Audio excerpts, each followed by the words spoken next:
Olá a todos, nós somos os integrantes do Curiosada Podcast. I'm Gustavo. I am Gabriel.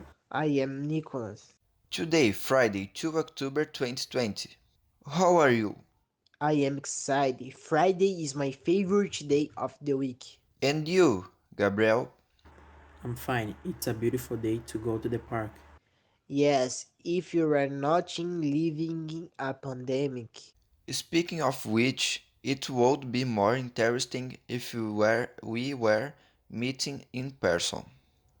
And today we came to have a dialogue about the 19th century and its relation with the book Bons Dias by author Machado de Assis. A renowned as our teacher Maricles Ardsai. At the beginning of this period, we realized that it was marked by the First Reign, when Brazil was ruled by Dom Pedro I. And I was wondering if you have anything to add about this Brazilian historical period.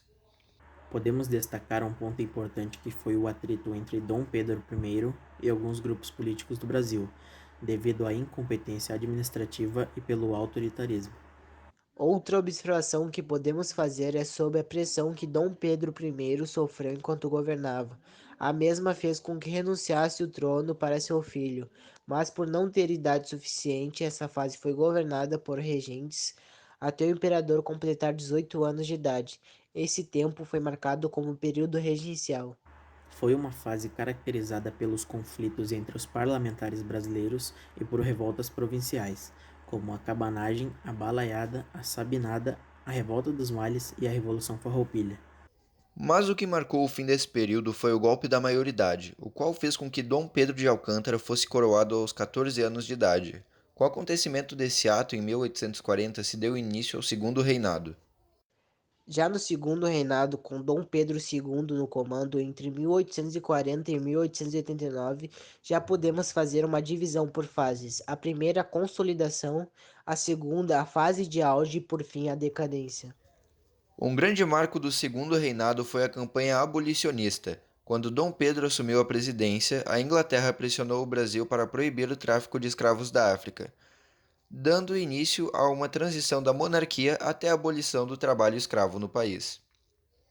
Bom, até agora falamos de homens importantes para o período imperial, mas quanto aos homens comuns da sociedade, vocês têm algo a dizer sobre essa cultura masculina do século XIX?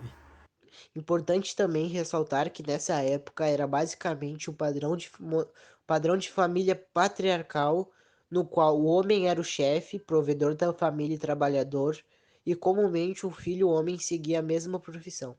Mas seguindo a fala do Nicholas, sabemos que naquela época as qualidades e habilidades das mulheres eram menosprezadas pela sociedade, que havia uma diferenciação de sexo estabelecida que privilegiava os homens. We know that at that time it is not easy to be a woman, even with the beginning of the conquest of feminine space in the society.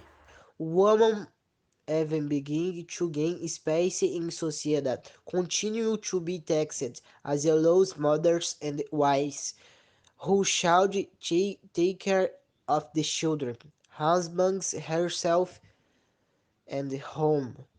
Housewives usually dressed in clothes used to clean, while those from noble families wore more sophisticated clothes.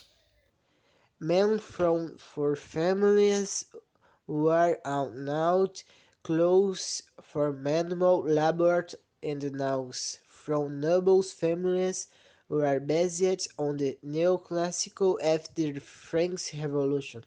In addition to the garments, we receive culinary influence from French, as the croissant. We also received German, Italian and African influence, example of the Italian pasta of acarajé and quindim.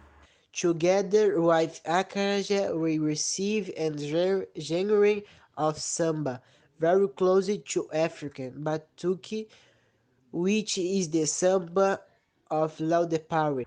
Ele também se encaixa no carnaval, que é muito importante para o folclore brasileiro, juntamente com seus personagens. Temos o boitatá, o curupira e a mula sem cabeça. Pero el tema largamente esperado es la relación entre la crónica y el siglo XIX. El personaje tuvo un diálogo con Pancracio, diciendo que vale mucho más que una gallina y debe tener libertad, aunque por un impulso natural no pudo anular la ley civil por el título que le dieron. La relación que encontramos aquí es cuando Inglaterra estaba presionando a Brasil para abolir la esclavitud. Essa relação com a crônica é muito importante, pois existe uma ligação entre a escravatura e esses pontos são sempre bons de se perceber na história brasileira. So that is it. It was nice to have this conversation with you. It's true. Thanks for everyone who heard. Thanks for the audience. We'll wait for you in the next episode.